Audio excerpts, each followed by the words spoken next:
Hello friends, स्वागत आहे तुमचं पुन्हा एकदा बाईट्स विथ प्रणू चॅनलमध्ये। आज ना बाईट्स विथ प्रणूमध्ये आपण ना अगदी मस्त अशी रेसिपी घेऊन आलेलो आहोत आणि ती म्हणजे लाल मटाची थालीपीठ। अगदी सोप्या पद्धतीने ही थालीपीठ आपण आज बनवणार आहोत। चला तर मग अजिबात उशीर न करताना आपण लगेचच रेसिपीला सुरुवात करूयात। लाल मटाचे थालीपीठ बनवण्यासाठी इथे सगळ्यात पहिल्यांदा आपण हा लाल माठ घेतलेला आहे। लाल माठाची ना गड्डी येते मार्केटमध्ये, अशा पद्धतीने आपण फक्त पानं घेतलेली आहेत लाल माठाची, ती अगदी स्वच्छ अशी धुवून घेतलेली आहेत। इथे तुम्ही पाहू शकता अशा पद्धतीने लाल माठाची पानं आपण घेतलेली आहेत, त्याचे दांडे काढून टाकलेले आहेत आणि ना ही पानं आता स्वच्छ अशी धुवून घेतलेत। आता ही पानं आपल्याला चिरून घ्यायची आहेत।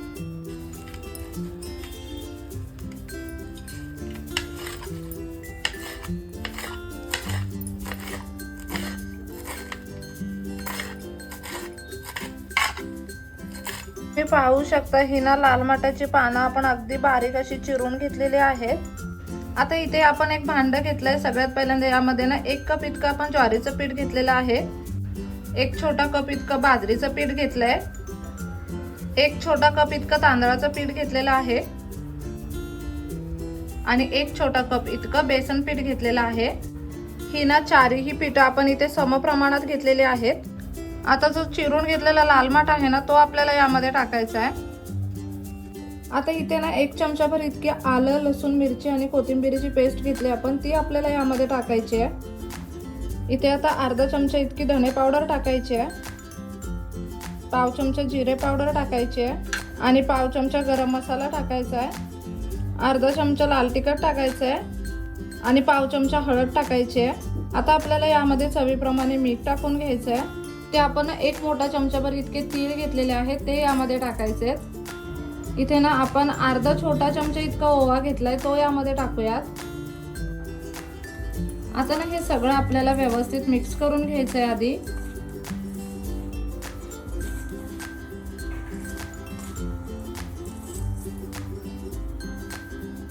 यामध्ये ना आता थोडं थोडं पाणी टाकून आपल्याला पीठ मळून घ्यायचं आहे।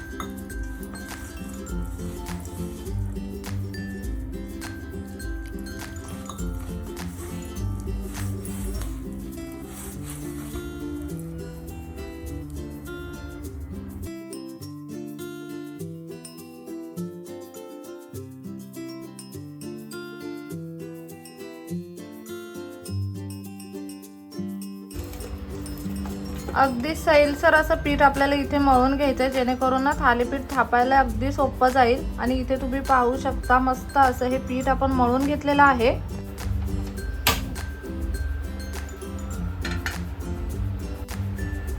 आता गॅसवरती आपण हा तवा ठेवलेला आहे। हलकासा तवा आपल्याला गरम करून घ्यायचा आहे, खूप जास्त गरम नाही करायचा आहे।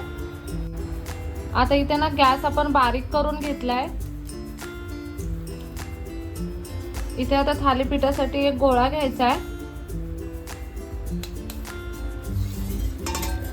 इथे आपण पाणी सुद्धा घेतलेलं आहे। हाताला थोडंसं पाणी लावून ना हातावरतीच हा गोळा थोडा पसरवून घ्यायचा आणि मग अशा पद्धतीने आता तव्यावरच आपण थालीपीठ थापणार आहोत।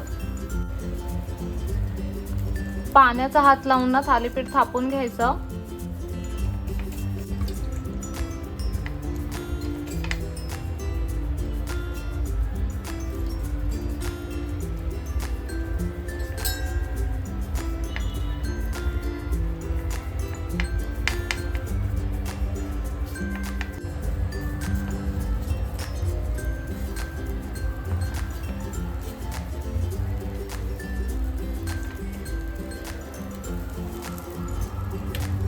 थालीपीठ मस्त असं थापून घेतलंय आपण। थालीपीठ मस्त असं थापून घेतलंय आपण। आता ना थालीपीठाला होल पाडून घेऊयात।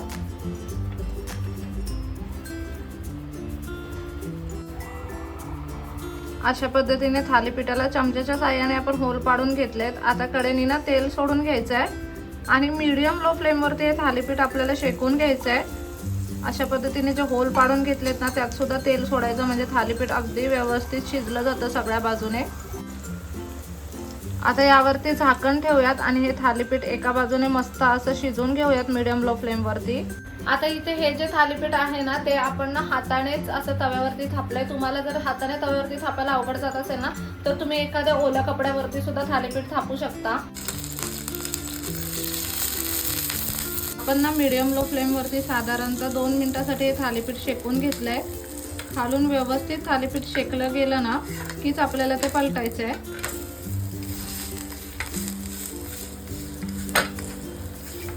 आता अशा पद्धतीने चमच्याच्या साहाय्याने प्रेस करत करत हे थालीपीठ आपण शेकून घेऊया दुसऱ्या बाजूने सुद्धा. अशा पद्धतीने ना 1-2 वेळा आलटून पलटून ही थालीपीठ आपल्याला मस्त अशी शेकून घ्यायचे. आपण यामध्ये ना कोणतीही भाजणीची पीठं वापरलेली नाही आहेत, सगळी कच्ची पीठं वापरले. त्याच्यामुळे मीडियम लो फ्लेमवरती थालीपीठ अगदी छान असं दोन्हीही बाजूने खरपूस भाजून किंवा शेकून घ्यायचं.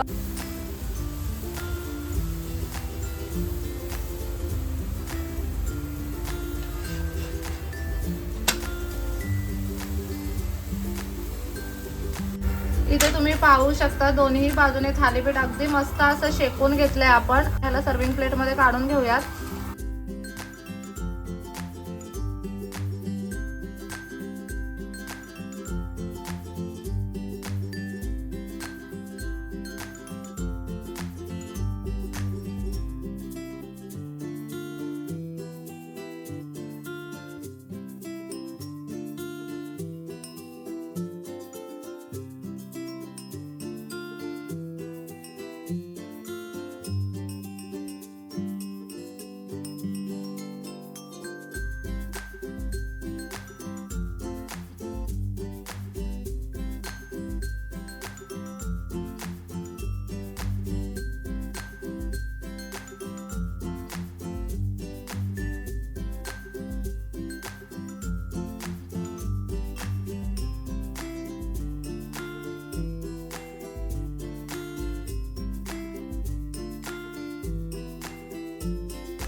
अप्रतिम सुंदर खमंग खुसखुशीत असे थालीपीठ झालेले आहेत. अतिशय खमंग आणि अगदी खुसखुशीत असे थालीपीठ झालेले आहे. त्या निमित्ताने ना मुलांच्या पोटामध्ये लाल माटाची भाजी सुद्धा जाईल किंवा पालेभाज्या सुद्धा जातील. खूपच सुंदर लागतात. त्याच्याने असं वाटत नाही ना की लाल माटाचे थालीपीठ आहेत म्हणून. इतके अप्रतिम लागतात ना, खूपच कमाल लागतात. खूप खमंग झालेत, खूप खुसखुशीत झालेत.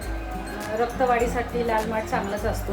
हे तुम्ही मुलांसाठी, आता मुलं लाल माठाची भाजी खात नाहीत आपली, त्यामुळे तुम्ही हे लाल माठाचे थालीपीठ करू शकता मुलांसाठी. खूप छान लागतात.